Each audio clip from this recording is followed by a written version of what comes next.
मित्रांनो, आपण सगळेच आयुष्याच्या एका अशा टप्प्यावर असतो जिथे मागे वळून पाहिलं की प्रश्न पडतो, आपण नक्की काय केलं आजवर। कितीतरी गोष्टी करायच्या राहून गेल्या, कितीतरी स्वप्न नंतर करू म्हणून पुढे ढकलली।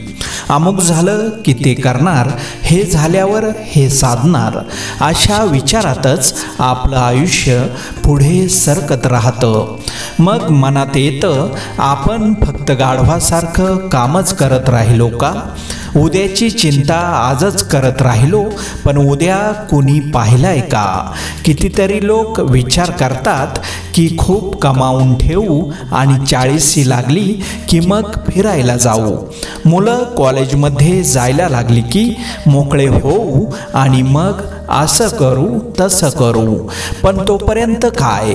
आजचा आनंद उद्यावर, आजचं जगणं उद्यावर, आणि उद्याचं टेन्शन मात्र आजच आपल्या डोक्यावर। आपण आपल्या आयुष्याचा प्रवास जरा जवळून पाहताना त्याची सुरुवात होते 10वीच्या टेन्शनने, मग 12वी, पुढचं शिक्षण, नोकरी किंवा व्यवसायाची निवड, त्यानंतर सेटल व्हायचं टेन्शन। या सगळ्या धावपळीत आपण हे विसरून जातो की आयुष्य म्हणजे फक्त जबाबदाऱ्या आणि चिंतांचा डोंगर नाही। यातून मार्ग काढण्यासाठी एक साधा पण महत्त्वाचा विचार आपण करू शकतो।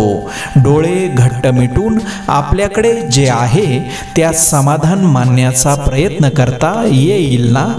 खरं सांगायचं तर सुख हे आपल्याकडे काय आहे यात नसतं, तर आपल्याकडे जे आहे त्यात आपण किती समाधानी आहोत यात असतं।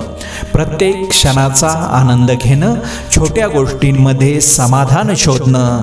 आपण फक्त आपल्या जबाबदाऱ्या पार पाडत राहिलो, पण कधी स्वतःसाठी जगलोच नाही, तर या सगळ्या धावपळीचा काय फायदा? आयुष्यात प्रॉब्लेम्स येणं स्वाभाविक आहे, पण त्या प्रॉब्लेम्सना घेऊन बसण्याऐवजी त्यांच्यावर मात कशी करायची याचा विचार करा।